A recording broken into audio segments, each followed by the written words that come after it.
Welcome back to Rise to Liberty podcast. Thank you for tuning in. Just making sure that all of the streams are up and rolling. It looks good. Checking in over on the people at Podbean right now. Okay, it looks like we are good to go. So, let me know out there in the comment section if there are any issues regarding sound or anything else. I will do my best to make sure and get that taken care of. So today's coverage, I got a stupid hair hitting my nose. Okay, anyways, today's coverage is going to be on Jonestown. Let's see. So there were a lot of references in part 1 and even part 2. Let's see here. Just pulling up those references real quick. Should have had that done. I always end up saying that, but it's never going to happen. So I do have the main thread pulled up, but I did just want to run into these mentions of Jonestown in part 1 and part 2. Just as a refresher for anyone who was already here or anyone who wasn't here for part 1 and part 2, I have gone ahead and linked the thread in the episode description, so if you want to follow along, make sure and do that. Let's see right here.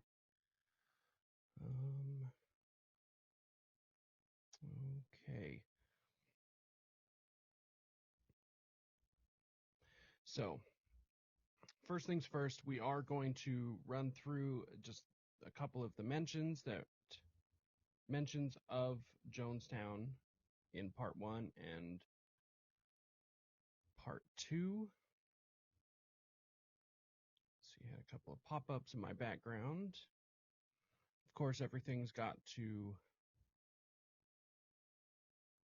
wait to update right after I start the stream.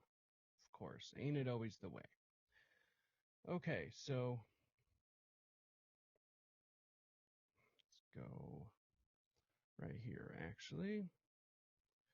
Okay. So, from part 1, let's see, sorry, just have a bunch of things popping up. Okay, now we're good. So, from part 1, where we kind of gave a full overview of who is involved in the False Memory Syndrome Foundation, where they come from, why they are important, these sorts of things. Let's see here. Okay, check. Sorry, just had to fix some of my levels real quick. Okay, because this is a professional show, so that's why we've got to do these things right now. Anyways, so in the first part, there were a couple of mentions of Jonestown, so we're going to go through those right now. So in 1980, Joseph Halsinger, aide to Congressman Leo Ryan, who was murdered by a Jonestown death squad, exposed the formation of eccentric religious cults by the CIA. Halsinger made allegations at colloquium, I don't know, can never pronounce that word, of psychologists, basically just a big convention on psychosocial implications of the Jonestown phenomenon. Halsinger maintained a CIA support base was colluding with Jim Jones to perform medical and mind control experiments at the People's Temple in Guyana. The former congressional aide cited an essay sent to him in the mail called The Penal Colony. No snickering about the name. The author of The Penal Colony a Berkeley psychologist, had emphasized rather than terminating MKUltra, the CIA shifted its programs from public institutions to private cult groups, including the People's Temple. Which brings us to today's episode, which is the whole point of today's episode. Granted, it is a bit of a detour away from false memory. It does actually have something to do with it. So, how it is related is to show that not only did MKUltra not disband or not stop their operations, like the CIA said in the Church Committee hearings in '73, but they actually did continue. However, it was not MKUltra that continued. MKUltra was like the R&D, the research and development of these mind control techniques. However, they took what they learned in MKUltra and put it into practice. The idea is that Jonestown was the very first implication of basically the research that they had done under MKUltra, putting it into a real world context, and this is what happened. So Dr. Lawrence Laird Layton, a chemist for the Manhattan Project and head of the U.S. Army's Chemical Warfare Research Division in the early 1950s, had a son, Larry Layton. Larry led a death squad to the airstrip in Guyana, where Congressman Leo Ryan, among many others, were murdered. Michael Myers, researcher and author, spent 6 years digging through all of the information he could, which resulted in his book, Was Jonestown a CIA Medical Experiment? Myers concluded after his investigation, and this is what he said, quote, "The Jonestown experiment was conceived by Dr. Layton, staffed by Dr. Layton, and financed by Dr. Layton. It was as much his project as it was Jim Jones." And then we get into the SLA, which is a conversation for another day. However, that is the connection from the first thread. Let's see here.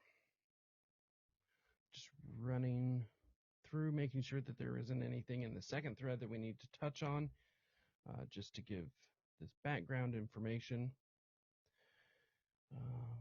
And it looks like we're pretty much good on the second thread, so we will get straight into today's thread, which I am very excited for. Put a lot of work into this. Of course, this is not my own original research. I wish I could take credit for this.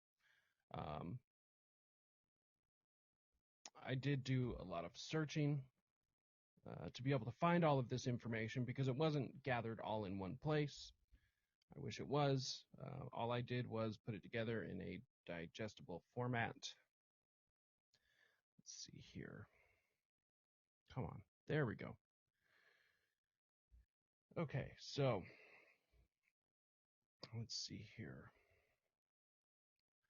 So Jonestown was far from a religious cult fanaticism resulting in mass murder.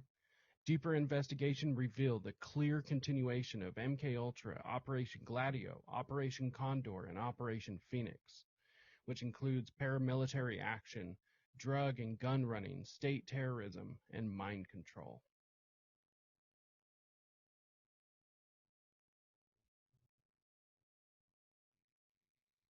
Dude, I gotta. So this is a clip from Sam Tripoli's tinfoil hat. My buddies Austin and Jose made an appearance, and they had brought this up on their latest appearance on Tinfoil Hat with Sam Tripoli.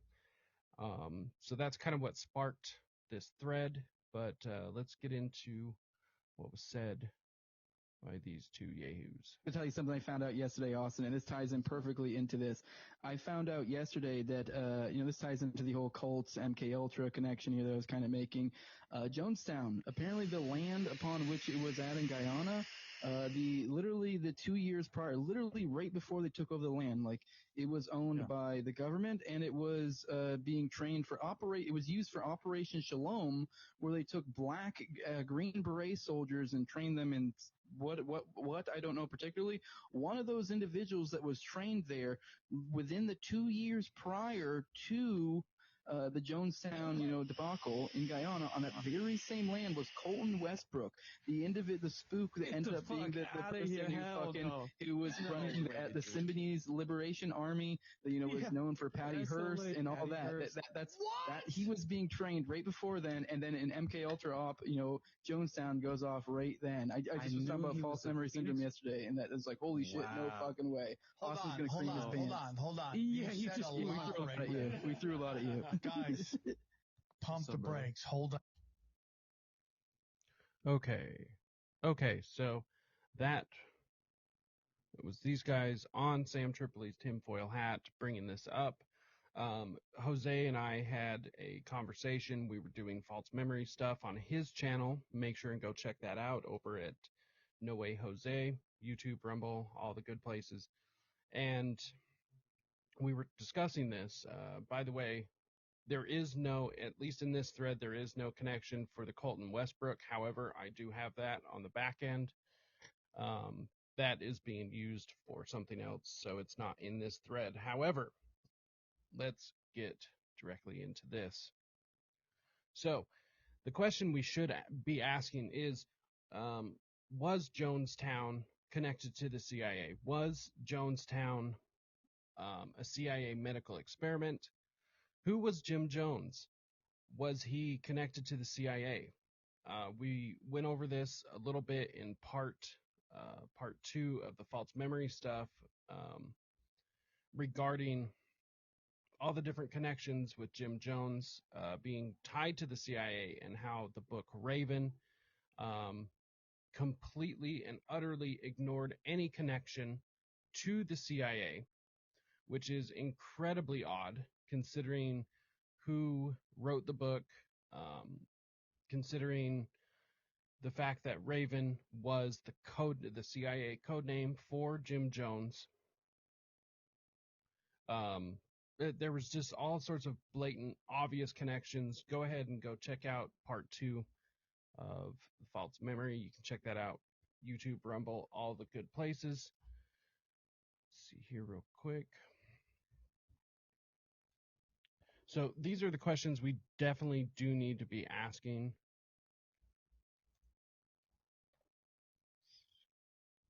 Oh, that's not how you spell come hang out. There we go. Anyways, so the first thing that we come across, or the first thing we really should be asking is, who was Jim Jones? What was his connection? There is a lot more that we can get into, but one important point that I thought was worthy to point out was Jim Jones and what he was doing in the early 60s.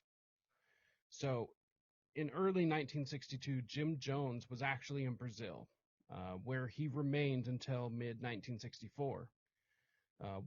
What he was doing there is he was helping with preparations for the 1964 CIA-backed coup of the Brazilian president Goulart, I believe. I am not Brazilian. Don't knock me for my pronunciation. However, this CIA-backed coup d'etat was known, well known actually. It's not a conspiracy. It is just on regular, everyday Wikipedia. It was known as Operation Brother Sam. So, Operation Brother Sam was the use of the United States Navy and Air Force in support of the coup d'etat in 1964, with its deterioration in relations with Golart, however you pronounce his last name, his government, and the favorable attitude of the groups conspiring against him, the idea of an operation to ensure the success of an uprising arose.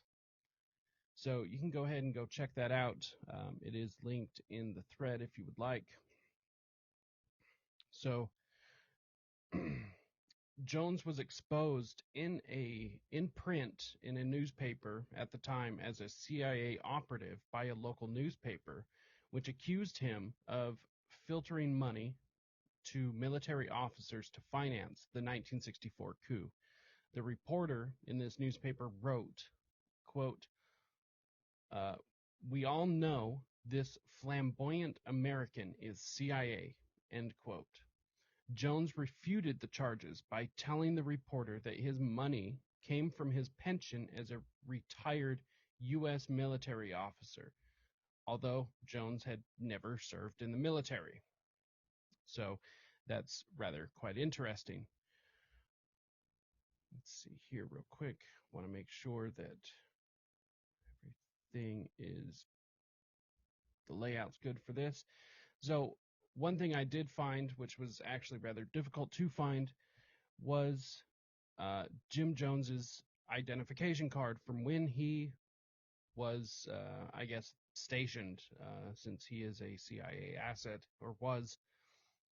I found a picture of his identification card when he lived in Brazil. So make sure and go check that out in the thread. It is there. So it did show him as local in 1962. What's really interesting, it also shows him as American. So what was he doing there? Why would he be there?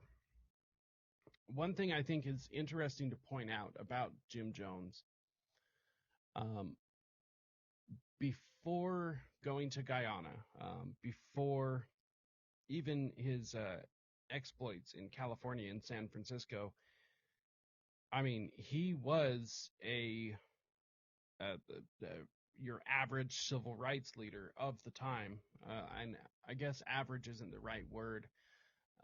There just seemed to be more of them back then, is why I thought average might be a good word. But he was definitely far from average. However, what's interesting is if he would have actually been assassinated, much like MLK, much like Malcolm X, or any of these other guys, if he would have been assassinated beforehand, before the Guyana trip, he would have been remembered entirely differently. He would have been remembered as one of these people who led the civil rights movement. Him and his wife actually had adopted what they ended up calling their rainbow family. They had adopted many children of different races, which, mind you, this is the United States in the 60s. This is unheard of. This does not happen. So in many aspects, he was very progressive. The black community really clung to him in many aspects because of this. He would usually take a lot of his followers and go into restaurants and force them to, serve the black community. Now, I don't necessarily agree with forcing business owners to do anything. If a business owner wants to be bigoted, let them. All you have to do is just not eat there. However, this was during Jim Crow, which I definitely don't agree with that type of legislation either. So them fighting back against this, I actually think it's pretty cool, even for like now time period. Pretty noble. However, the point is that Jim Jones was actually pretty well known for being a civil rights leader, which is mind-blowing to me. But it's because we know how it all ended. So what was he doing down in Brazil? I just find it really interesting. One thing I was unable to put in this, I probably should have found a way to do it though, is that while he was in Brazil in 1964, there was a man who ran a laundromat where Jones was located. Well, Jones said that he had actually worked in the laundromat, and the owner of the laundromat turned around and said that's a lie. He only lied that he worked here to cover his operations as a CIA asset. It was actually in that newspaper that we had discussed before. So, Brazil wasn't alone. The CIA was also laying the coup groundwork in Guyana as well. Anyone who knows CIA history, we as in the CIA was all over South America, Central America. There's tons of CIA operations going on at the time. So, just like Brazil, CIA was down in Guyana laying the groundwork for another coup. A National Security Archive article reveals that $250,000 was the price that the CIA paid for the eventual coup that happened in Guyana, ensuring the rise of President Burnham, which was a president who was very pro-CIA, pro-US, because this is what the CIA largely does, right? This is them nation building, coming in, offering the president or the regime at the time a opportunity to go along with what the CIA is doing. Well, if they choose to not, then they usually try to threaten them, and then if that doesn't work, then the CIA will come in, dethrone you, and install their own puppet. So that's basically what happened here. This is exactly what happened with Burnham. And Jones was actually down there ahead of time, but we'll get to that in just a sec. So in 1961, elections were marked by further colonial office gerrymandering and fierce campaigning that was aided by US dollars channeled through the CIA-linked Christian anti-communist crusade. But again, the PPP won the elections. So this is kind of interesting. It's the CIA-linked Christian anti-communist crusade. So for anyone who knows anything about Jim Jones or any of the official story, the history of the People's Temple, they were socialist. They promoted socialism, especially once Jim Jones made it out to California. As soon as he was out there, he was really pushing the socialism, eat the rich kind of rhetoric. So by the time this comes around in 1961, they are very openly communist. They also claim to be Christians. So they were, along with many other organizations that we could get into at a later date, they were really part of this CIA-linked Christian anti-communist crusade. After the third victory of the PPP, the United States and British operatives stepped up their destabilization activity, a campaign of racial violence and trade union manipulation was waged by the CIA, masquerading under the cover as the American Institute for Free Labor Development, AIFLDs. Kind of sounds like US Aid before US Aid, which all of the research that I've done into the AIFLD, that's pretty much what it was. So AIFLD, penetration of the Guyana trade union movement resulted in prolonged strikes and racial violence from 1962 to 1964, the time in which Jones was in Brazil, just a hop, skip, and a jump away from Guyana. This gave the British an excuse to stall independence and rig the voting system by establishing a proportional voting scheme and a proxy voting. Although the PPP captured 46% of the total votes, they only won 8.6% of the 6,665 proxy votes. The proportional voting scheme allowed a coalition between Burnham's newly formed PNC party and the ultra-right United Force Party to oust Jagan from office, the former president. As reported in April 10th, 1967, London Sunday Times,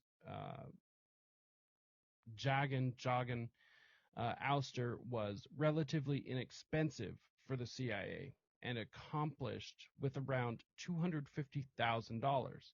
The price for Guyana was 170 dead and hundreds wounded, 10 million pounds worth of damage to the economy, and the legacy of racial bitterness. So that direct quote came from the London Sunday Times. I was unable to find the exact newspaper. So if anyone can ever find that, let me know. Let's see. So here is a picture beforehand of Jones with the newly installed president, the newly installed CIA-backed president in Guyana.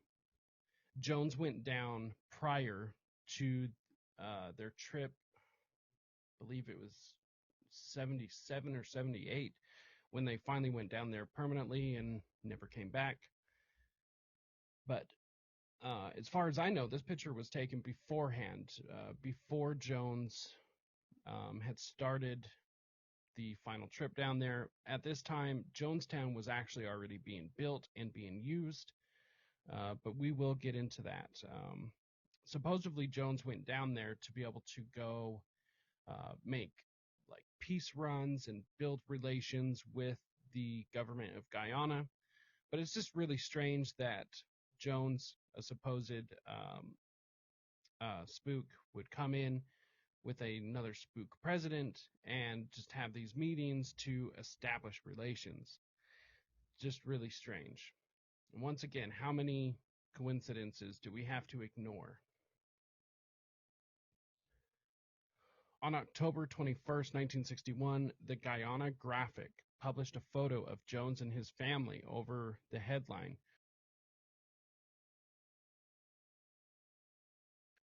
"Somebody trying to call me?" So, church blamed in Red's rise, basically a rise in, the communist factions in these parts of the country, or parts of the world, I mean. Let's see.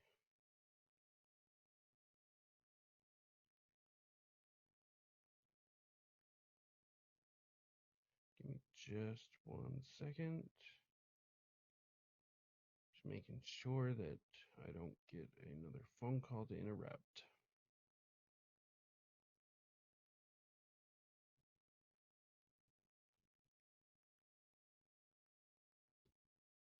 Okay, we should be good.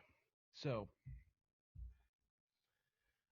in the article that followed, Jones was quoted giving anti-communist speeches in which he blamed the affluent Guyanese clergy for bleeding the wealth from the people, which made communism appear attractive to them. The article served to help attract the anti-communist faction to a new hero, Jim Jones, whose assignment was to organize and aid their cause. Jones proceeded to recruit and train a group of black Guyanese rowdies, freedom fighters, who were to incite race riots and labor strikes intended to cripple Jagan's government. Michael Myers wrote, "With his rainbow family and doctrine of racial interrogation, Jones had the perfect disguise for his work as an instigator of race riots. His People's Temple provided the necessary missionary cover as well as an excellent conduit to filter money from the U.S. to Guyanese rebels, which is exactly what I was discussing beforehand. Just a little bit more of the puzzle. Another piece of this puzzle is CIA dissident Philip Agee wrote in his book Inside the Company, a CIA diary, that Burnham's election as prime minister in December 1964, quote, was achieved largely due to CIA operations to strengthen the anti-Jagan trade unions, which fomented the riots and removed the fear that Jagan would turn British Guyana into another Cuba.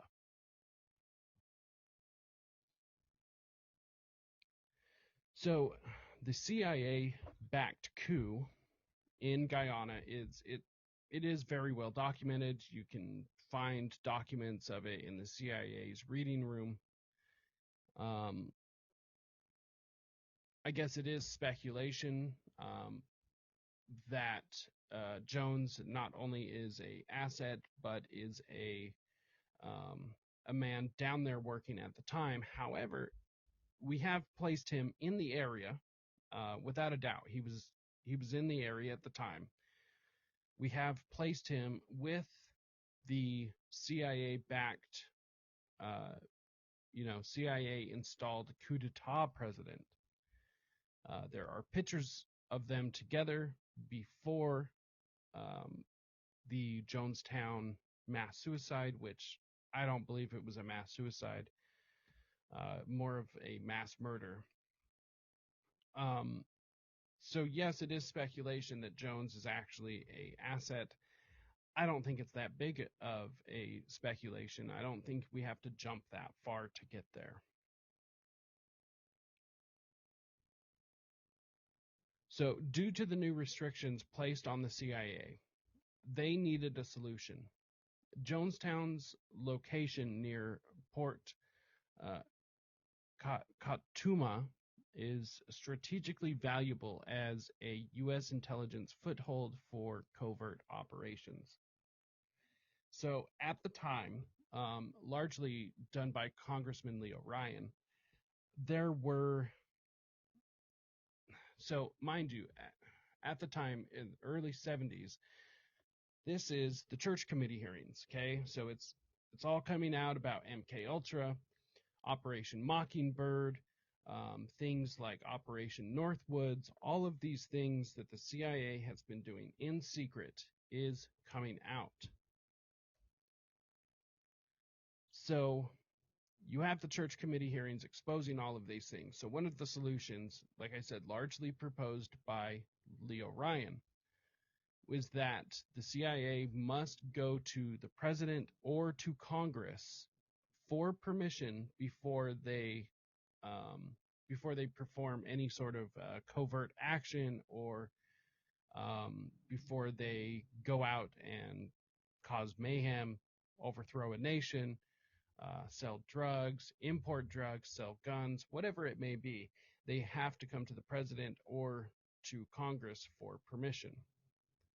Obviously, this puts a huge damper in the CIA's plan because they can't do what they need to do if they're constantly running to Congress to ask, daddy for an allowance or asking daddy for permission. They kind of take it's better to ask for forgiveness than it is permission approach here. So strategically, though, Jonestown, where it's located in Guyana, is most definitely strategically valuable because at the time, let's just pull the map up real quick. So for anyone who's just listening or anyone who doesn't know, Guyana actually borders Venezuela. And at the time in Venezuela, just go look up at the history in that region at the time. There are tons of things going on socially, politically, economically. Of course, the United States wants access to Venezuela because of their oil. And at the time, we are having crumbling relations, just rapidly crumbling at the time. So, um, Jonestown is, I mean, let's see. So, based on this map, exactly how accurate it is, I'm not 100% sure. It did come from an official source, but it looks like it's, 20 or so miles from the Venezuelan border, the eastern, the eastern Venezuelan border is where Jonestown is. So 40, 50 miles, 20, 40, somewhere right there. Point is it's not that far. This is a very strategic location. If you are trying to run covert operations with your Green Berets. Let's see here. So Venezuela is significant during the Cold War era due to oil reserves and shifting political alliances. I mentioned in part 2 of my False Memory Syndrome Foundation thread, but before Jonestown was established, the project was called the Shalom Project, or the Shalom Cooperative.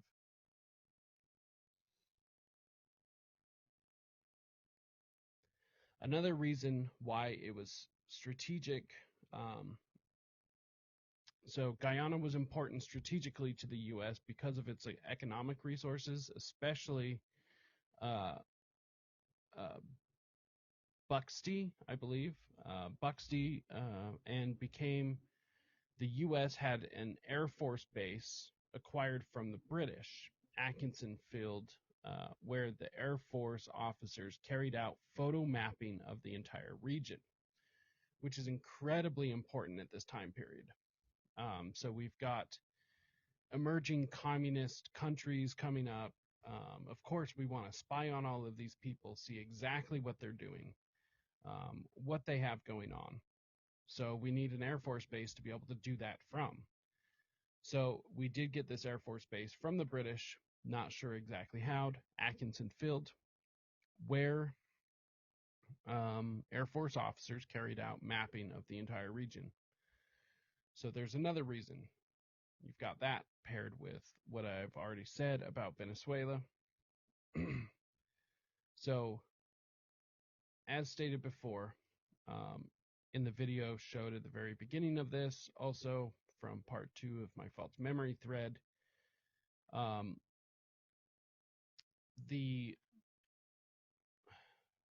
property in which Jonestown was sat on was part of the Shalom Project.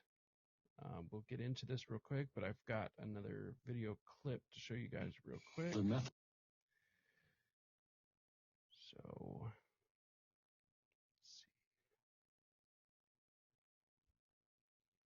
see.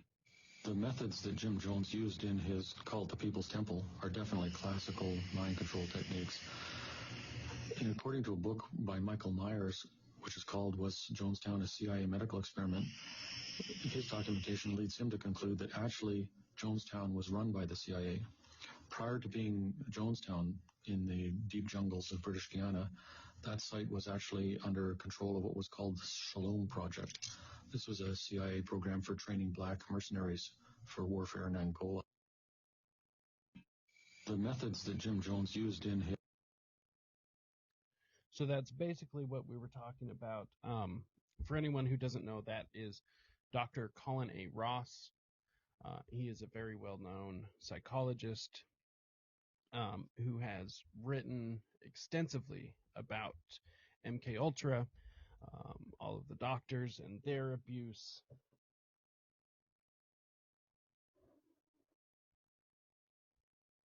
Give me just one sec. I'm grabbing something. Grabbing a book, and of course it's got to be on the bottom of the stack. But Dr. Colin A. Ross wrote this book right here, The CIA Doctors, highly recommended. So he's not just a nobody. He knows his things. He poured over 50, I believe, 15,000 documents to be able to write his book, and he gives lectures on MKUltra and all sorts of other medical abuses. He gives these lectures all across the country, or at least has before. Excuse me. So from Michael Myers himself in his book, I believe this is page 81.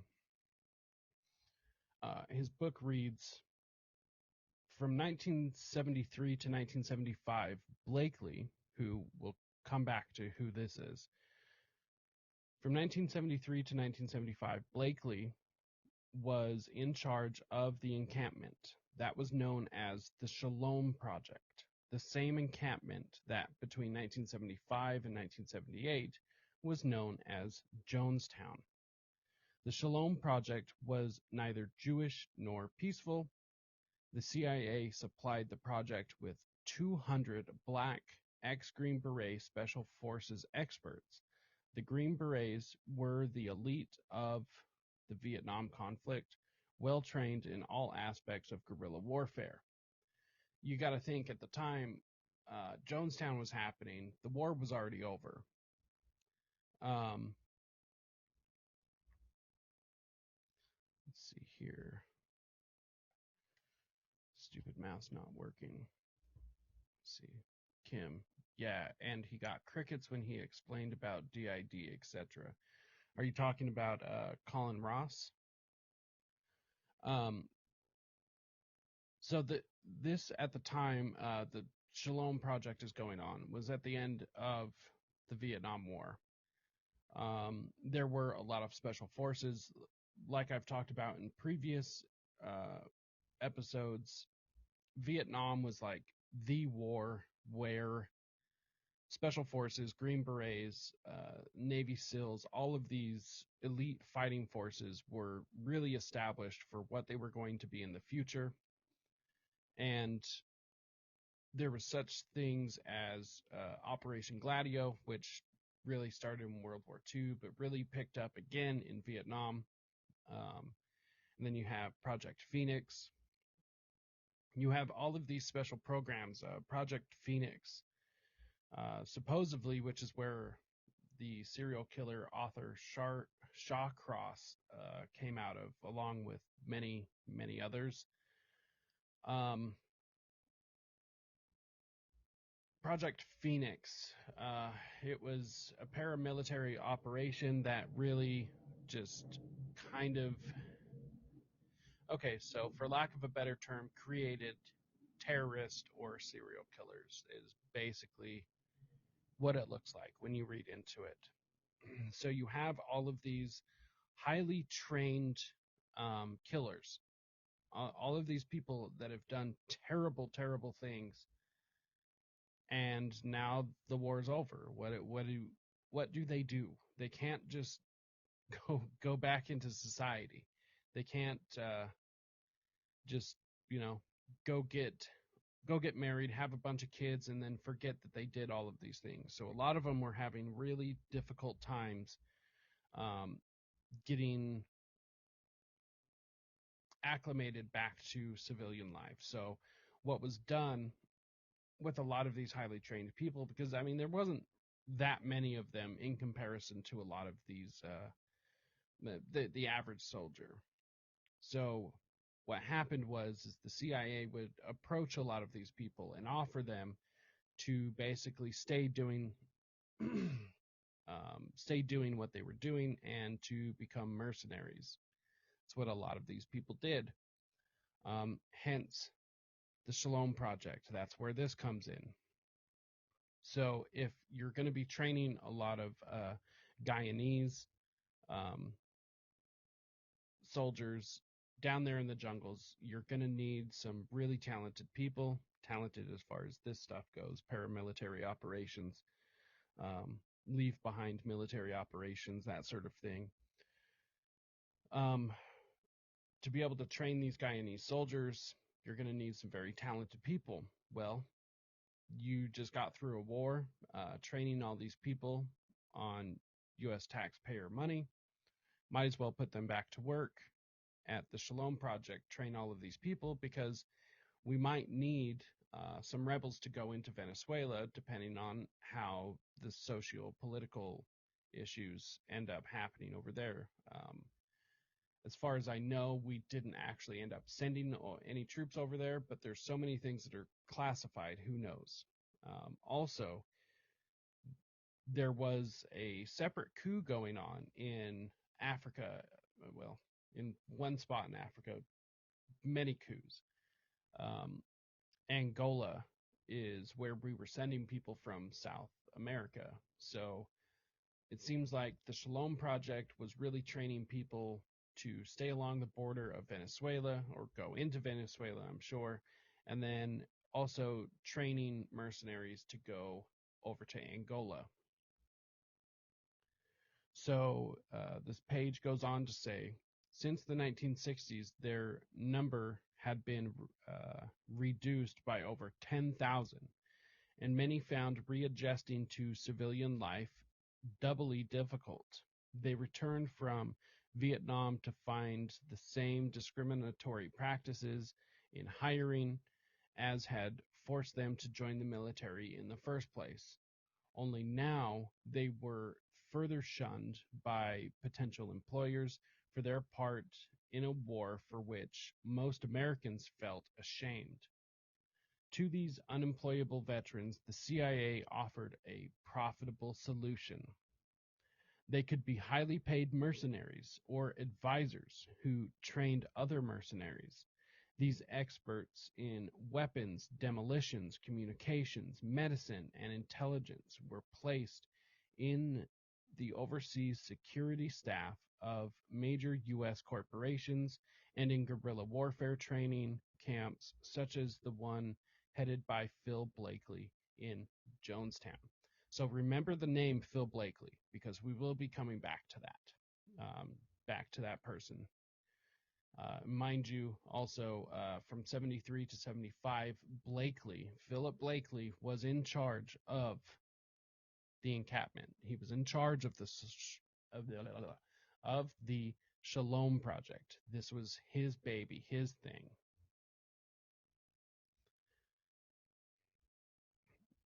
Kim, yes. Yes, Dr. Colin A. Ross was definitely mocked and treated like trash, basically, for his work on DID. He's definitely seen some interesting reactions from his community. Somebody had asked him one time whether he was nervous if the CIA would, reach out and touch him, make him go the way of Gary Webb and so many others. And Dr. Colin A. Ross said that he actually was not worried about the CIA at all, that he was far more worried about the psychiatrists, which, in a very dark way is pretty funny. So to keep this moving, in the mid-1970s, mercenaries were heading for Angola, a CIA-backed conflict under Henry Kissinger's directive.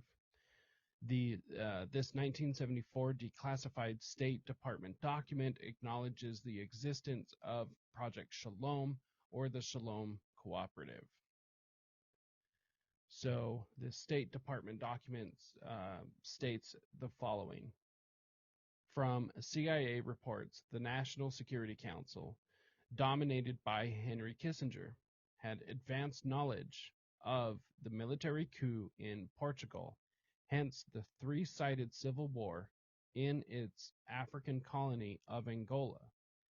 In the aftermath of the U.S. defeat in Vietnam, Henry Kissinger, even though he knew it was another no-win situation, ordered the CIA to aid the two independent factions that opposed the popular communist faction in Angola. The rebels needed advisors, mercenaries, and arms. They were fighting for their lives. Kissinger, within his view of global politics, was fighting to make a statement to the communists that they could not just take what they wanted uncontested. Oh, come on. Stupid mouse not working. So, in many aspects, the Shalom Project has been confirmed by these other documents. This is also a State Department document showing the existence of the Shalom Cooperative. This was a report from a recon mission by the Guyanese military, I believe. Foreigners in the area are, this is going over who is located in the area that they had surveyed where they did their recon mission. Foreigners in the area are the People's Temple, Agricultural Mission, and the Shalom Cooperative. Other activities in the area are construction of national service campsite and small-scale government and private farming. You can go ahead and check out those documents. They are linked below.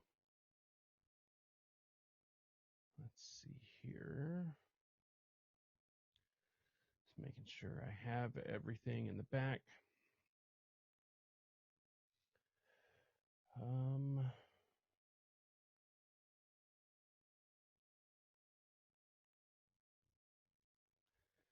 Okay, so I'm also working from a news article of where I got a lot of this information. So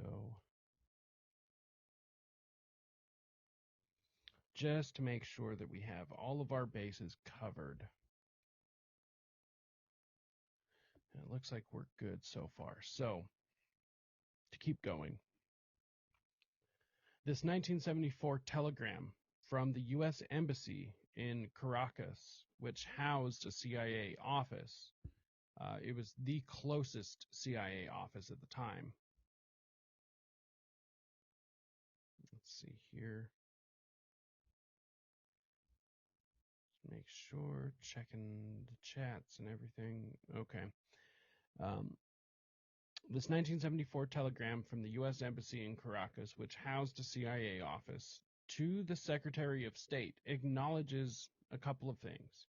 First, it acknowledges there are 2 agricultural missions staffed by Americans.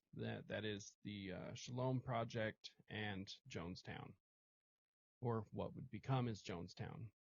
The second thing that it acknowledges is that there are paramilitary forces in the area. I have gone ahead and provided the link for that. The Guyanese Paramilitary Corps was likely the Guyanese National Service, a force created by the UN or by UN recommendation that not only trained soldiers but also served as a front for covert CIA-backed activities. So the Guyana National Service, another CIA front. It's a spook front. This is nothing new. The CIA has been doing this in the jungles all across the world. So, once again, not that far of a leap.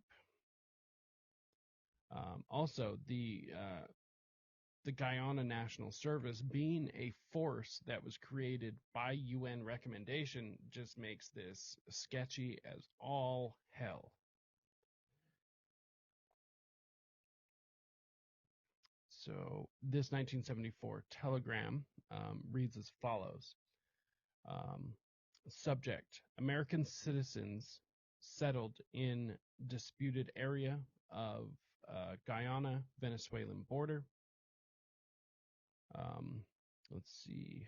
Reference Georgetown, which is a town in Guyana, 1236.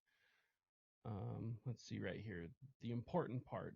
We would propose orally to inform foreign ministry of the 2 agricultural cooperative missions which are staffed by American citizens. So, mind you, let's see, this is 1974, well before Jonestown. So we have Americans down there.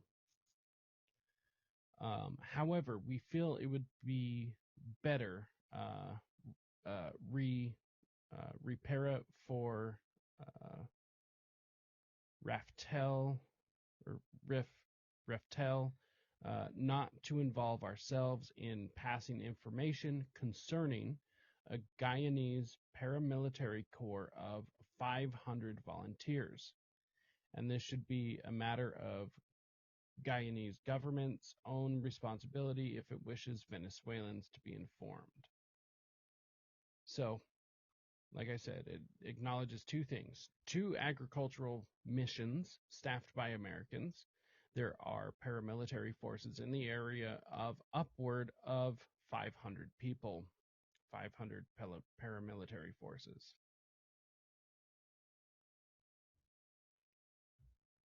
Let's see. So this is after the massacre. So this is where I might want to switch over to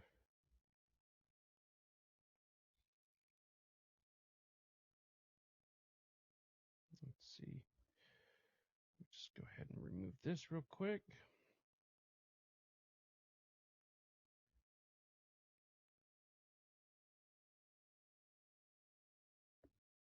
Okay. Give me just 1 sec to switch over.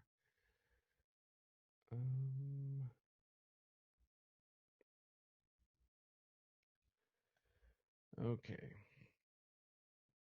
So Congressman Leo Ryan, Democrat out of California, which, you know, Democrats back then were way different than they are now. So Leo J. Ryan, one of, let's see, there we go. One of the CIA's foremost congressional critics who sponsored legislation attempting to rein it in, was lured by Jonestown to investigate it, then shot to death alongside 4 members of his entourage, Temple defector Patricia Parks, and reporters Greg Robinson, Don Harris, and Bob Brown, on an airstrip armed by armed men who looked like zombies. We'll get more into that. Ryan was the first and only U.S. congressman killed in the line of duty. He was killed with untraceable dum-dum bullets by a giant man wearing military fatigues who was not from Jonestown.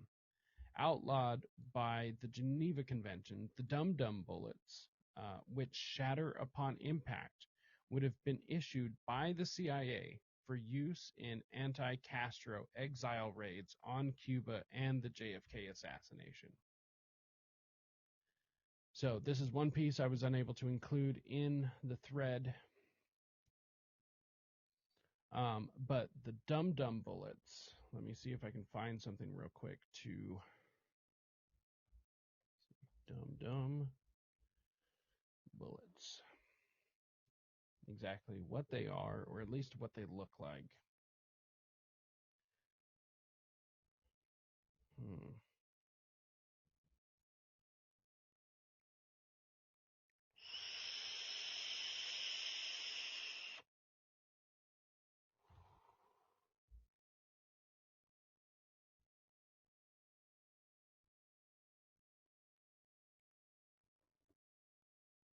Okay, I think I found something. So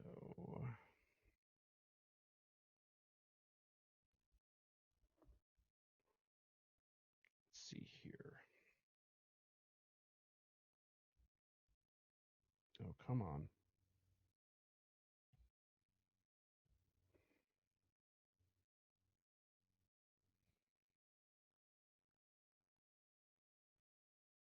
Come on, StreamYard. Okay, here we go.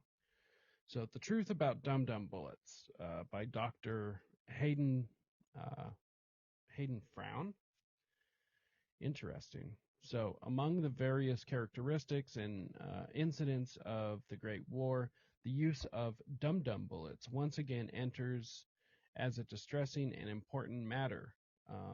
Let's see, what is the date on this? It doesn't say. So,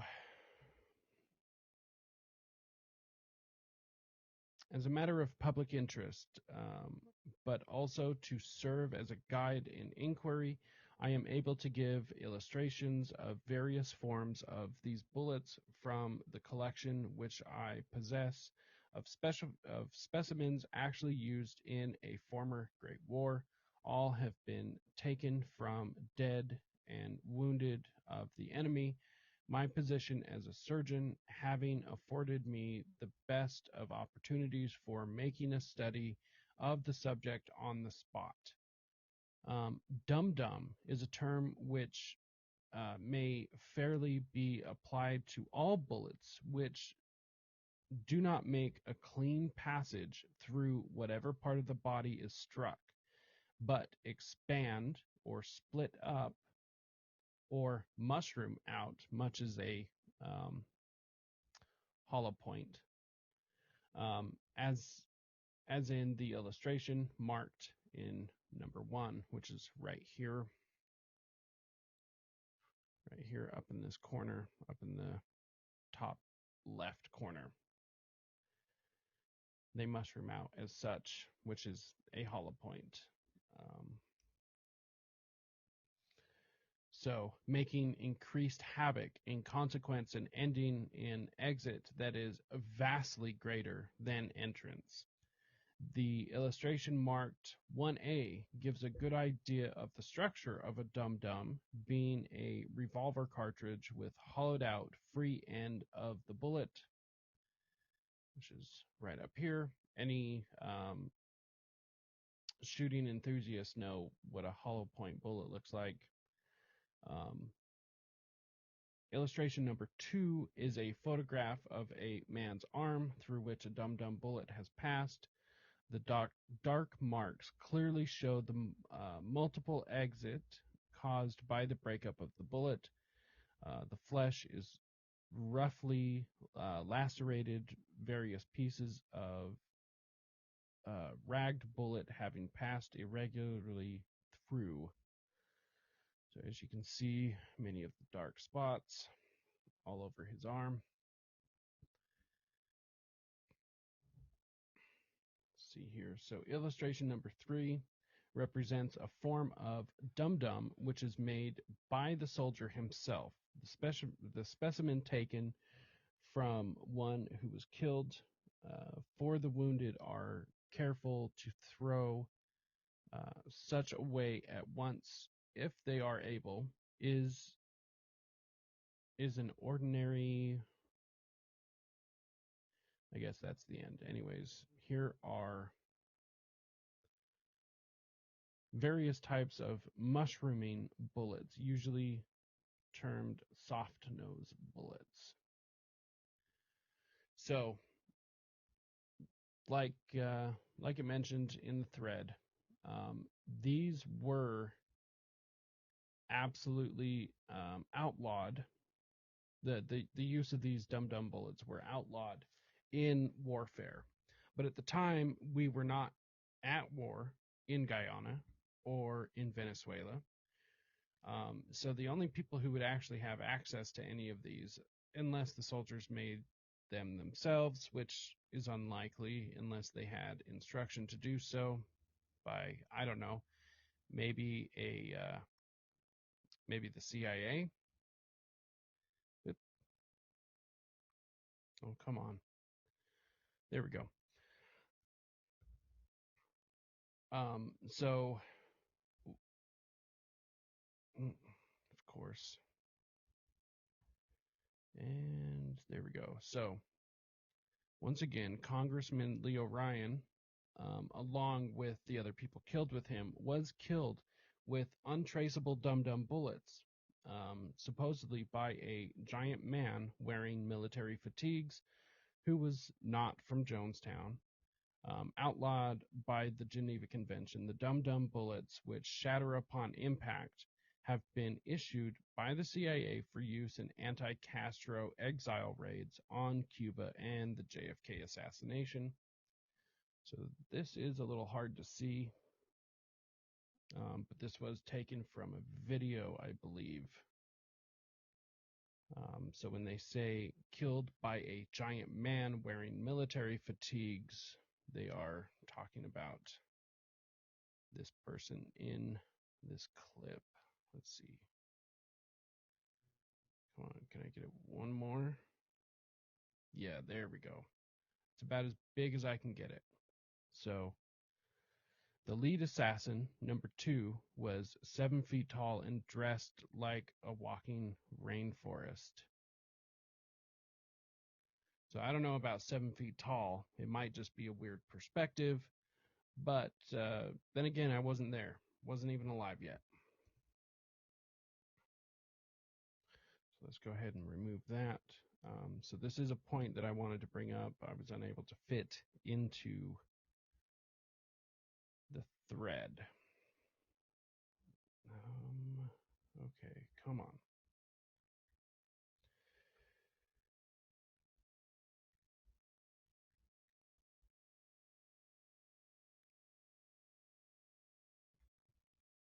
Okay, so another critic, CIA critic of the era, Mark Lane, had been tricked into representing Jones, who claimed to have been the victim of CIA harassment when, all along, Jones was working for the CIA. Once again, anyone who's familiar with this story, that was one of the things that Jones kept telling his followers, also any naysayers, that he was actually being targeted by the CIA. And of course, if you're being targeted by the CIA or the FBI, you can't obviously be working for them. Duh. So Mark Lane visited Jonestown and narrowly escaped the massacre just days before he gave testimony about the JFK assassination at the House Select Committee on Assassinations. Mark Lane had been Marina Oswald's attorney and authored the book Rush to Judgment, which, among other things, contradicted the findings of the Warren Commission that Oswald acted alone. Lane was discredited by his association with Jones and his reputation and career left in ruins in a coup for the CIA.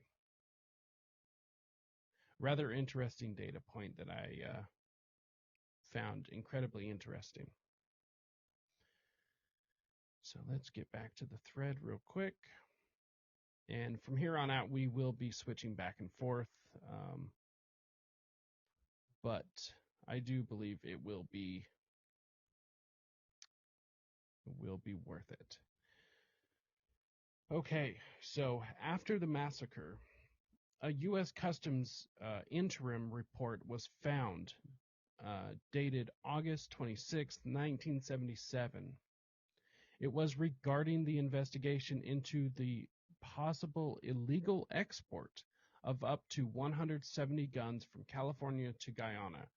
Like California, like where Jim Jones was before they moved to Guyana. CIA agent Frank Turpel, a notorious arms dealer and covert operator, admitted to supplying arms and training resources to Jonestown during its early development. His testimony confirmed what many suspected. Jonestown was never just a commune. It was a CIA training ground. So this is Sam, a very well-known CIA smuggler. Like I said, a notorious arms dealer and covert operator. Now, the CIA isn't exactly known for being forthcoming in what they do, which is what makes his story fairly interesting. Now, I do believe a lot of what he says, but once again, he's former CIA, and there is no such thing as former. there is only current or retired. There is no, I was part of the group, I am no longer part of the group. It's like the Marines, but a lot spookier. So, along with this, a search for records following the tragedy has revealed a copy of an interim report prepared by the U.S. Customs Service dated August 26, 1977.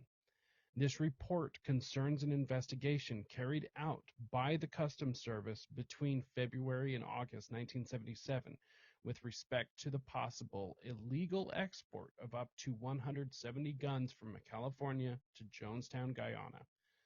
The department apparently received no further reports of this investigation. The department officers who briefed Congressman Ryan were not aware of the report. Of course they weren't. The Customs Service had informed us that subsequent investigations resulted in one search of a shipment bound for Guyana, but that had no contraband was discovered.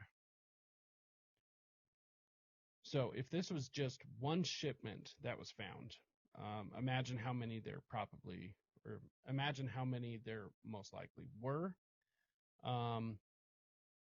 And I mean, they knew about this, but they never investigated. And then the one time they did investigate, they didn't find any contraband. But of course, remember, Jones is friends with the newly installed CIA-backed puppet president or puppet prime minister, whatever, in Guyana. So if he wants something smuggled into the country, he can get that done. Not to mention, if they are in connections with Frank Turpel, then he can get them in.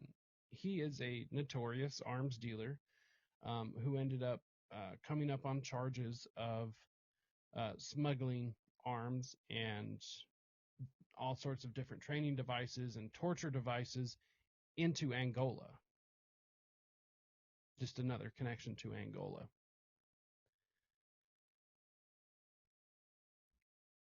So here's another strange connection.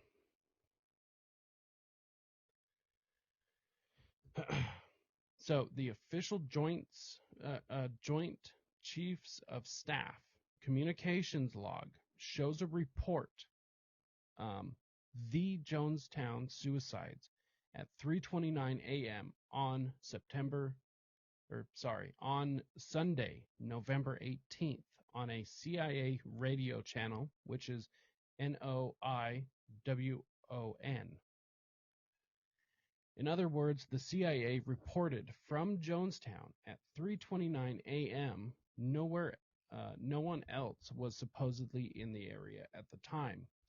The only known functioning radio that could have performed this action in the area belonged to Richard Dreyer. So here is the actual picture itself of the report showing. Let's see. Let's do this. Let's pull this up so we can zoom into it, shall we? So right here, it shows 3:29 a.m. Okay? Right here. 3:29 a.m. CIA and then radio channel, the CIA radio channel, NOIWON, reports mass suicides at Jonestown at 3:29 a.m. And this is from the CIA. Reference 1911J8Z, November 1978.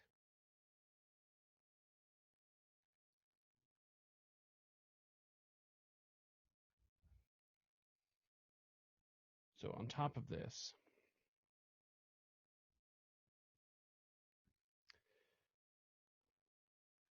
Also highly suspicious was the fact that the CIA notified the Defense Department of mass suicide at Jonestown at 3:29 a.m. when it was still dark outside and hours before the Guyanese Defense Forces arrived at the Jonestown commune. The timing indicates that there was a CIA agent present at Jonestown at the time of the massacre. Otherwise, how can one explain how the CIA would have known about the deaths so quickly, even before the Guyanese Defense Forces arrived? And this is what makes it so spooky. Once again, the only known person in the area to have had a radio was a man by the name of Richard Dreyer. Give me just a sec. I am pulling him up. Let's see. Richard Dreyer.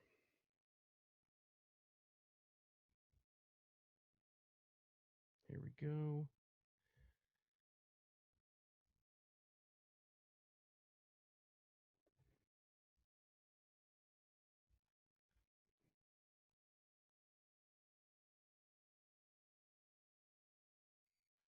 Okay, so why did Jones want Dwyer saved? Eerily, in Jones's last tape, transcribed by the FBI, he can be heard amid wailing and screams, exhorting his followers to take their lives, saying, "Get Dwyer out of here before something happens to him." That was Jones on tape saying that. Dwyer was Richard Dreyer, deputy chief of mission at the U.S. Embassy, who is suspected of being a CIA agent. Dwyer worked for the U.S. Foreign Service in Egypt and Syria, and subsequently went to Grenada, where he helped prepare the U.S. invasion of the island nation. He had also worked in Thailand with the U.S. ambassador to Guyana during the Jonestown massacre. John Burke, who was described by CIA whistleblower Philip Agee, I believe, Agee, I don't know, as having worked for the CIA since 1963, when he was an assistant deputy chief of the political section in Saigon. When asked whether he was a CIA agent, Dwyer responded, "I can neither confirm nor deny." Classic CIA answer. The official Joint Chiefs of Staff communication log showed a report of the Jonestown suicide at 3:29 a.m. on Sunday, November 18th, on a CIA radio channel, NOIWON, when the only functioning radio in the area belonged to who else? Dwyer had accompanied Leo Ryan for his 2-day visit to the compound and appears to have been the one to send a mysterious cable at 9:18 p.m. on November 18th, reporting on Ryan and his entourage's death at the port airstrip, information that the State Department did not have until the next morning. In later court proceedings, the Justice Department attorneys kept Dwyer from being questioned, which is all very suspicious. Why would he not be questioned unless he was a spook? Okay. So this is all very spooky, all very interesting connections. Let's see. Now, we have gotten into the CIA mentioning how this was mass suicides. Well, real quick, I guess we should have done this before we got back to the thread. This is something very important, something I couldn't fit into the thread, but we have to talk about it now. Mass killings and not suicides. Pictures of all the dead bodies shown them lying face down as if they had been carefully arranged, with the children lying beneath the adults. Death from cyanide poisoning, however, usually causes violent contortions. Victims often die with only the top of their head and the heels of their feet touching the ground, and could not have been placed in the way that they were. Many victims also had blisters on their back, on the back of their necks, indicating that someone had injected them forcibly from behind. Louis Gervich, who ran the largest detective agency in New Orleans and whose daughter, Jan, died in the massacre, said that he saw guns at the scene of the massacre and evidence of bodies that had been dragged after death and laid out. One man was obviously fighting somebody off and died in that position, while others displayed signs of having been injected with poison. Stanley Clayton, a witness who escaped the massacre, said that he observed a woman being forcefully held down and injected with poison, and that when mothers refused to surrender their children, the armed guards, maybe Green Berets, and nurses just murdered the children. Gervich and Clayton's observations contradicted the media reports from the time, which characterized the deaths at Jonestown as a mass suicide, which you can see here. 400 are found dead in mass suicide by cult, hundreds more missing from Guyana camp. Oh, that's an interesting headline, isn't it? Hundreds missing? Only 400 found dead? I mean, I guess they could be confused about the numbers right away, but that's a lot. I mean, 900 to 400, it's a lot to be confused about there. Also, I mean, it all just seems so strange, doesn't it? Further contradicting the claim of a mass suicide, Mark Lane reported hearing heavy machine gun fire as he fled into the jungle with another Temple attorney, Charles Gary. Autopsies carried out by Guyana's chief medical examiner, Dr. Leslie Mutu, who worked for 32 straight hours in extreme jungle heat, originally determined that the cause of death for at least 700 of the victims at Jonestown was homicide, not suicide. Mutu observed puncture wounds on the back of the shoulders of many of the victims, which indicated that they had been forcibly held down and injected with poison against their will. No needles were found at the scene, except for there were a couple by the cyanide bottle, but I mean, this would have been a lot of needles, not just in that tiny little pitcher, indicating that any needles may have been disposed of. The cyanide poison was found in bottles labeled Valium, which is what many probably thought they were taking. So after Mutu carried out his investigation, the forensic specimens and samples he had gathered were given to a representative of the American Embassy in Georgetown, expecting that they would be forwarded to the American forensic pathologist, but they were not. They disappeared and nobody knows what happened to them. Right afterwards, many of the corpses were embalmed before an autopsy could be performed, obscuring the cause and manner of death. Other bodies were left out to rot and decompose after making an autopsy impossible. This was when the Army had brought in C-131 cargo planes that had the capability of moving hundreds of bodies in a short period. Identification bracelets were removed from the victims, allegedly under the orders of Robert Pastor, the National Security Council's Director of Latin America and Caribbean Affairs. Though Pastor denied giving such an order, Pastor allegedly was working under the orders of uh, Zbigniew Brzezinski, President Jimmy Carter's National Security Council advisor. There's a picture, Robert Pastor, Wright, and President Jimmy Carter.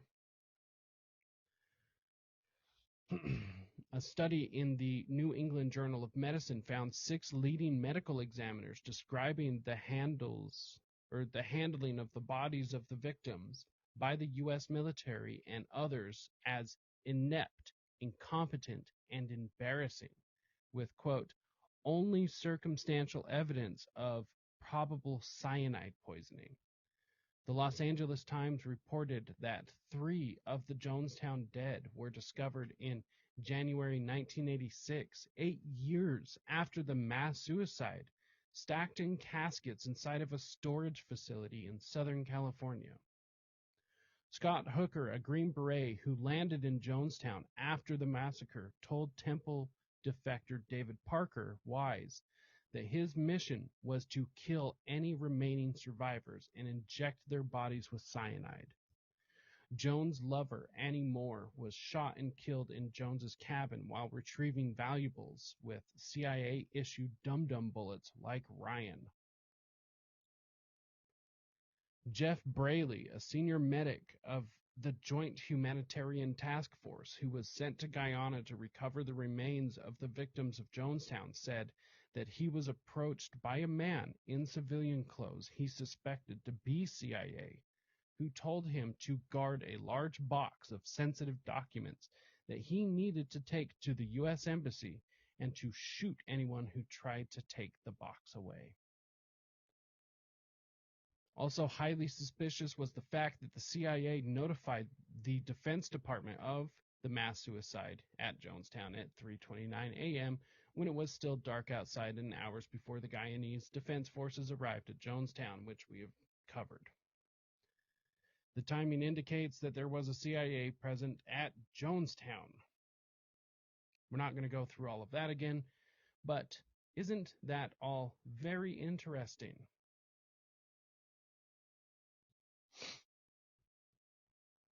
Let's see here.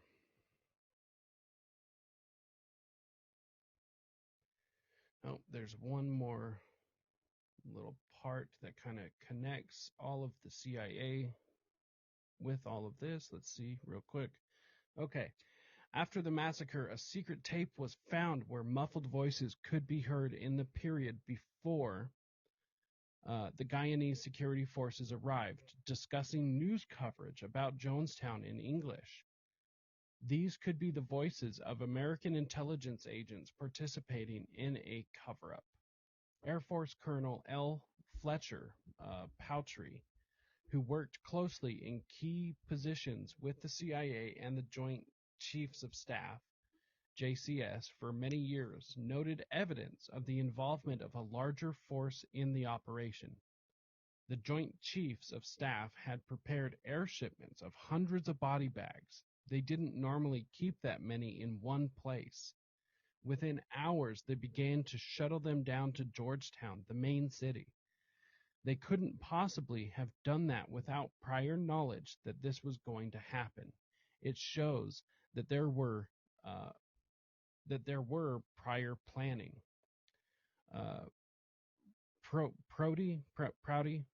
Prouty said, "We would provide the agency with the things they were requesting without any questions. That's the way the business works." At Jonestown, he said the JCS provided the body bags, the airlift, and all the rest of the timetable that shows advanced knowledge. The JCS wouldn't have moved at all on their own, he said. They didn't give a damn about Jonestown. These and other unusual events, he noted, quote, are the kinds of earmarks that define the hand of American intelligence.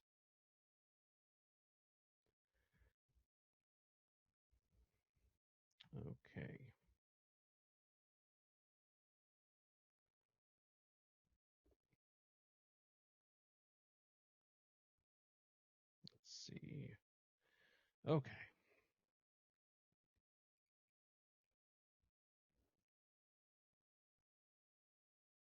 Oops. It's not what we wanted. We didn't want me. We needed this. Okay. So we'll run through this just real quick because it's part of the thread, but Richard Dwyer, sorry. So give me just a sec. My mouth is getting just a little dry.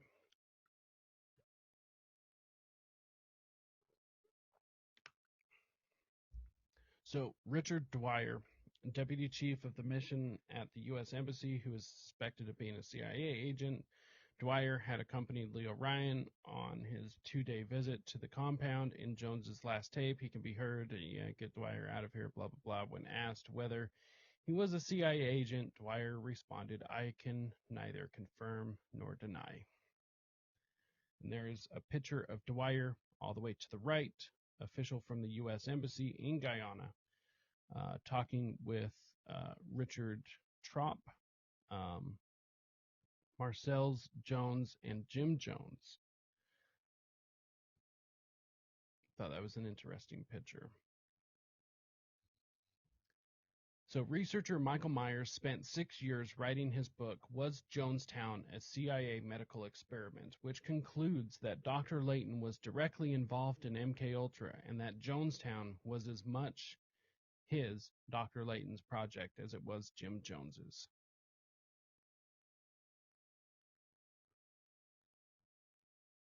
Through Langley Porter, Jones appeared to have been involved with the CIA mind control behavior modification programs that carried out on the legacy of MKUltra. In Brazil, Jones had studied the magical rites of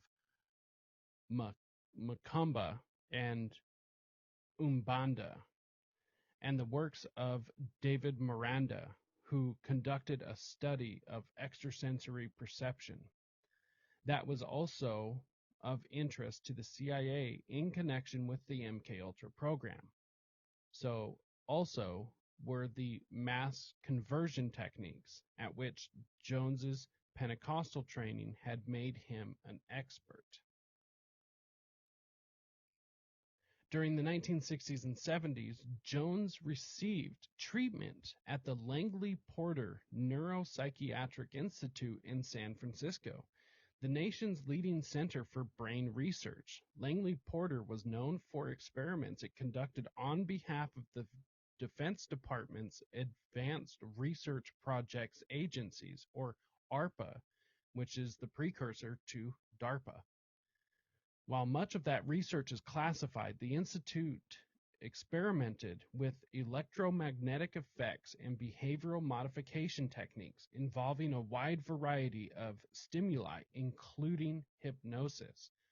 All classic MKUltra. Now, the question is, who is Dr. Lawrence Layton? He was a chemical warfare specialist, appointed Chief of Chemical and Biological Warfare Research at Dugway Proving Grounds in Utah. He helped develop germ and chemical weapons and overseen many tests. He also worked on the problem of weather and chemical weapons and undertook tests on nerve gas and toxic agents on bombings by chemically armed jet planes, which means he would have been working out of Hill Air Force Base, along with Dugway Proving Grounds out here in Utah. So, meltdown. How dangerous were secret Dugway tests? We're just now starting to realize how dangerous a lot of these tests out here at Dugway were. Just to give the listeners and viewers an idea of Dugway, okay? Dugway is 800,000 square miles big. It is the size of Rhode Island, and it's a military base. So it's the size of a damn state, and it's a massively secret base. There's no way you're getting out there. They have an incinerator, powerful enough to destroy anything, literally anything. They burn nuclear waste out there. They also blow up rocket motors, which is actually kind of cool. But how dangerous were the secret dugway tests? When the wind was blowing at night, the perfect time to test the worst case scenario, the Air Force conducted what amounted to 8 international meltdowns of small nuclear reactors in the Utah desert in 1959. Resulting radiation clouds were tracked by sensors placed up to 20 miles downwind and across a 210 square mile area at the Dugway Proving Ground. According to documents obtained through a Freedom of Information Act request, but the clouds traveled beyond that. When last detected, they were spreading towards US 40, now Interstate 80, the major highway between Utah and Northern California. The communities of Wendover and Knowles may have been in the paths of some clouds.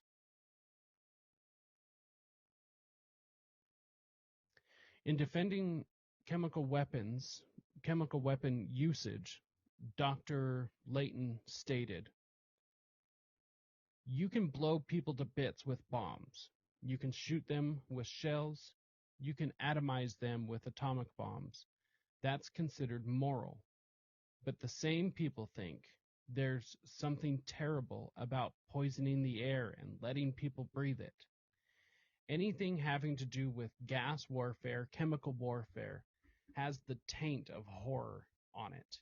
Even if you only make people vomit, it's all right to kill somebody in war, but it's not all right to make him vomit or make him silly. Actually, it's one of the most humane forms of warfare, if you want to compare it to other types. I'm not apologizing for chemical warfare. I'm just saying that the prejudices against chemical warfare in favor of conventional and atomic weapons is absurd." Which, I mean, I don't really disagree. I'm with him. I'm not about to start apologizing for chemical warfare, but comparatively speaking, it could, in theory, be a more humane way. How about we just don't commit war, though? That'd be great, wouldn't it? So Jonestown provided ideal isolation for medical experiments. The medical staff under Dr. Lawrence Schatt, I believe, known for painful suturing without anesthetics, administered drugs, and kept daily records, which all disappeared after the massacre. Maybe that important box of documents that somebody was told to shoot anyone trying to take it. The medical staff numbered 70. Most were psychiatrists, psychologists, behavioral scientists, therapists, and pharmacologists. Why would you need that for Jonestown? That seems incredibly strange.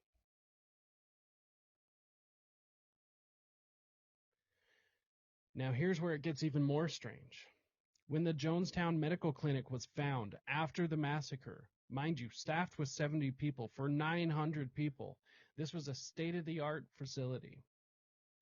When the Jonestown Medical Clinic was found after the massacre, they found enough drugs to supply the average U.S. city for more than a year. Let me say that again. They found enough drugs to supply the average U.S. city for more than a year. What's strange is what they held in stock. Largely, it was hypnotic drugs used for mind control. Thorazine, 10,000 injectable doses and 1,000 tablets. So that's 11,000 doses of Thorazine in a size normally given only for severe neuropsychiatric conditions. excuse me, the drug acts at all levels of the central nervous system. Quaaludes, a sedative hypnotic drug frequently used in suicide attempts. Vistriol, used for total management of anxiety, tension, and psychomotor agitation, can render the disturbed patient more amenable to psychotherapy and long-term treatment of neurotics and psychotics.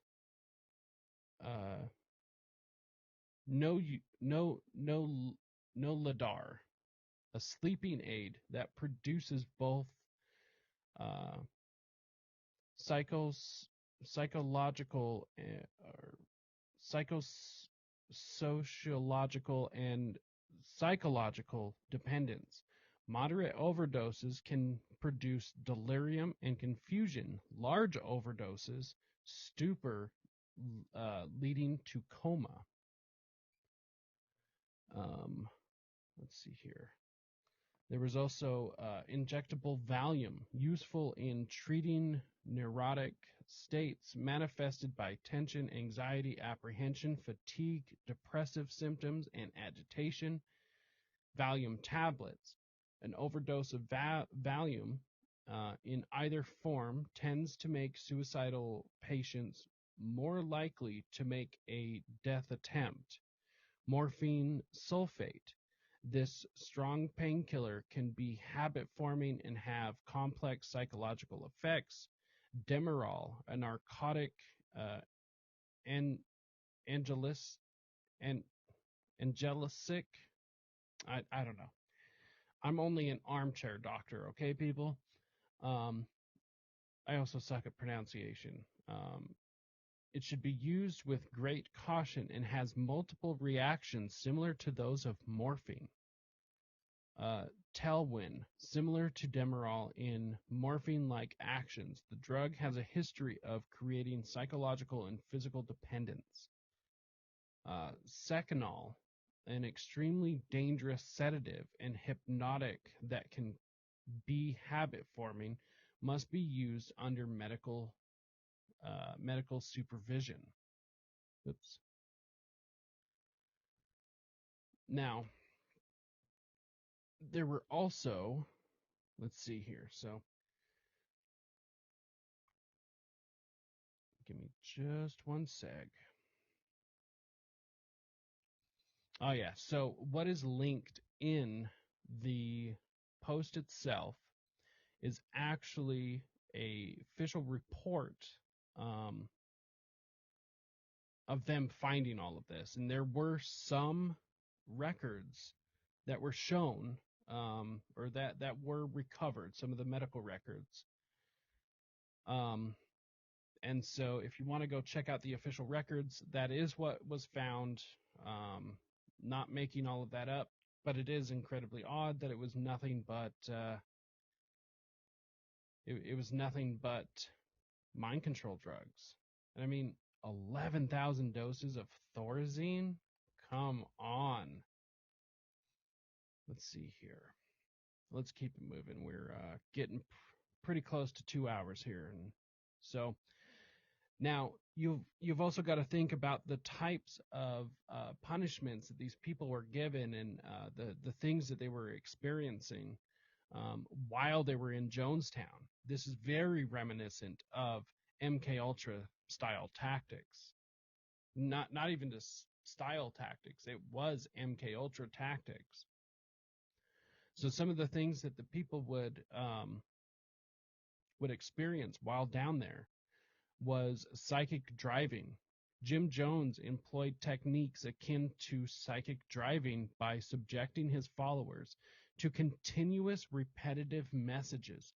Loudspeakers broadcasted his sermons and directives throughout Jonestown, reinforcing his ideology and expectations, thereby manipulating the residents' thoughts and behaviors. Sleep deprivation. Residents of Jonestown were subjected to extensive sleep deprivation. They were required to perform manual labor from early morning until evening, followed by lengthy evening gatherings where Jones delivered sermons that lasted for several hours, leaving the community sleep deprived. Mind you, he was higher than a kite when he was doing this, because he was into barbiturates and methamphetamine at this point. Well, not at this point. He was always into it, which is why he wore the sunglasses. But by this point, his drug abuse was getting out of control. Physical exhaustion. The demanding daily routines in Jonestown led to significant physical exhaustion among its members. Most were required to perform manual labor from early morning until evening, contributing to a state of chronic fatigue that paired with critical thinking and resistance. Come on, there it is. Emotional trauma. Jones orchestrated events known as White Nights, and he started doing this when he was in San Francisco, during which he simulated attacks on the commune and conducted rehearsals for mass suicide. These drills induced severe emotional trauma, keeping the community in a constant state of fear and readiness to die for their leader. Isolation. Jones fostered a sense of isolation by warning his followers that any attempts to leave Jonestown or suggestions to do so might be loyalty tests designed by him. The tactic isolated individuals from external influences and reinforced dependence on the commune. Granted, these are all manipulation tactics, but they are all classic MKUltra mind control tactics. Dr. Layton was father to two key members of the People's Temple, Deborah and Larry Layton. Deborah managed the finances of the People's Temple. Larry became one of Jim Jones's top lieutenants. Larry Layton's letters about his dad read, "Dr. Layton treated me cruelly, threatened to put me in a mental institution. My dad used to try to hypnotize me. They had all kinds of tests out there that were killing sheep. Dad once told me he could have been tried as a war criminal." These are all things that Larry Layton had said about his dad. Mind you, this is the person that worked at Dugway Proving Ground that was, for lack of a better term, justifying chemical warfare, who was not going to apologize for it. Larry said in one of his letters, his work here, meaning Utah, was all top secret. Although I was young, I do have memories of seeing bomb tests that my dad was involved in. As I laid out on the desert, watching, Dr. Layton's job was to develop ways to kill people. At this U.S. Army proving grounds, they had all kinds of tests out there that killed sheep and other animals. When I was in Berkeley later on in years, my dad once told me he could be tried as a war criminal for some of the things he had done. He was very cruel to animals. He hates animals. He has wire around his yard in Berkeley to shock animals if they come around his yard. He wanted to borrow a pellet gun to be able to shoot raccoons if they came around his yard. He once gave a cute little animal an injection which caused it to die of anaphylactic shock. So this man is not a good person by any means. A conscientious objector to the Vietnam War and medical technician at Mendocino State Hospital, Larry Layton, Dr. Layton's son, became involved in Jonestown after participation in the drug culture and protest movement at Berkeley, California. MKUltra. Larry ended up leading the death squad that killed Congressman Leo Ryan and 4 other persons. to the mid and late 1960s, when Berkeley became the scene of frequent tumultuous anti-war demonstrations and other protests, Larry and Deborah Layton joined many of the demonstrations and began experimenting with drugs. Larry, after graduating from Berkeley High School, enrolled at the University of California at Davis, and soon was living with Carolyn Moore, a student whose father was a Protestant minister in,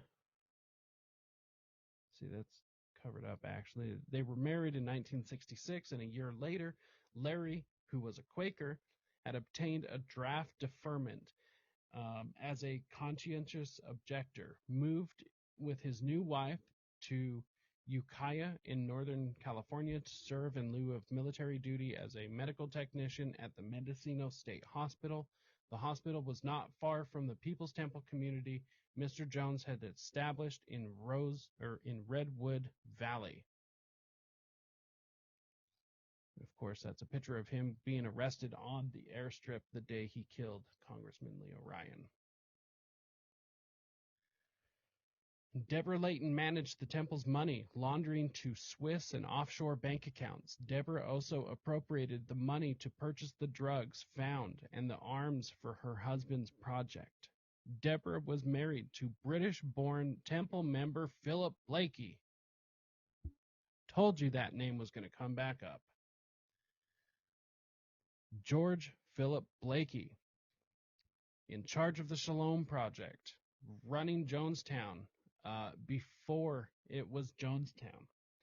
George Philip Blakey made the initial $650,000 deposit for the purchase of the land that became Jonestown. According to research Michael Myers, Blakey ran a special forces training camp for mercenaries headed to Angola. Blakey, one of Jones's top lieutenants, managed the whole program like a business. And if you just look at this picture, I mean, what the hell is going on? You've got like this little shirtless black boy driving a boat, and Philip there just, I don't know. I don't know what the hell's going on, and I don't think I want to. Recruits were trained in jungle warfare and deployed to conflict zones, bypassing congressional oversight. Classic Gladio workaround.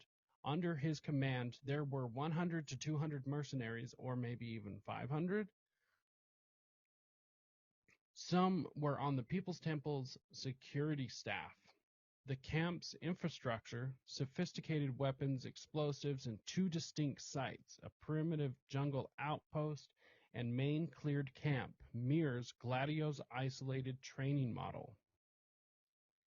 Here's a map of everything of Jonestown, how everything was laid out. It's very typical of military training camps. Colonel L. Fletcher Powtry, a CIA liaison to the Joint Chiefs, revealed pre-positioned body bags. Let's see, we already read that. Let's see, yeah, already read that. So Jonestown was no isolated tragedy. It was a meticulously planned extension of Operation Gladio, as Colonel Towner, a veritable expert on Operation Gladio, asserts. There was unequivocally an Operation Gladio operation going on at Jonestown in Guyana, says the good colonel. In the 1980s, a suit was filed against the CIA by surviving victims of Jim Jones. In it, they alleged that Jim Jones was a CIA agent and had been one since 1963, before he went to Brazil. 20 months after Leo Ryan's murder, his 5 remaining children filed a lawsuit also against the CIA. It was mysteriously dismissed. Reverend Jim Jones was CIA agent, suit alleges. Survivors of the People's Temple tragedy and relatives of the dead followers of the Reverend Jim Jones sued the federal government Wednesday, claiming it conspired in the deaths of more than 900 cult members. The suit for personal injury and violation of civil rights charges that former Secretary of State Cyrus Vance and former CIA Director Stanfield Turner participated in a conspiracy with Jones to control temple members who held socialist beliefs.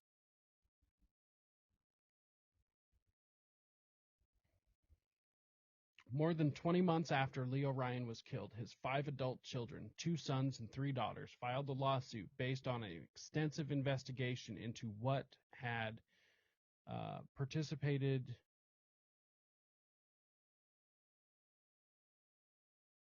their father's death, filed in the United States District Court for the Northern District of California on July 31st, 1980. The suit asked for general damages of $3 million plus costs for Congressman Ryan's funeral and bringing the action. The lawsuit claimed that the Jonestown colony was infiltrated with agents of the Central Intelligence Agency of the United States. The name of one of the agents was Philip Blakey, a trusted aide in People's Temple leader James Warren Jones. That said, agents were working with the Department of State and the Central Intelligence Agency to use Jonestown Colony as a part of the CIA's MKULTRA program. That massive quantities of mind-controlled drugs were found at the Jonestown Colony after the fatal incident of November 18th, 1978. Now, what's interesting is the 1980 lawsuit by the surviving victims of the cult of Jim Jones. It was dismissed because the court determined that it had been too long. That was the only reason it was dismissed. The court said that they did not have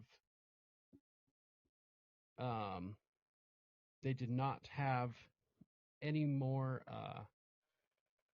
authority to be able to sue at that point. Let's see here. So 20 months, and then the Congressman Leo Ryan lawsuit from his kids.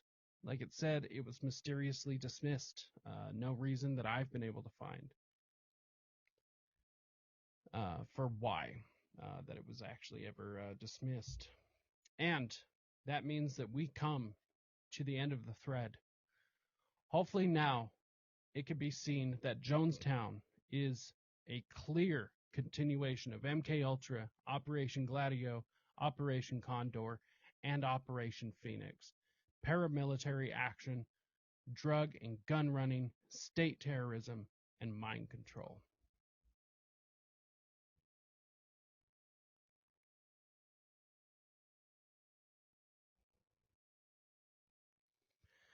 And that's it, people. That is the end of the Jonestown thread. And this has been your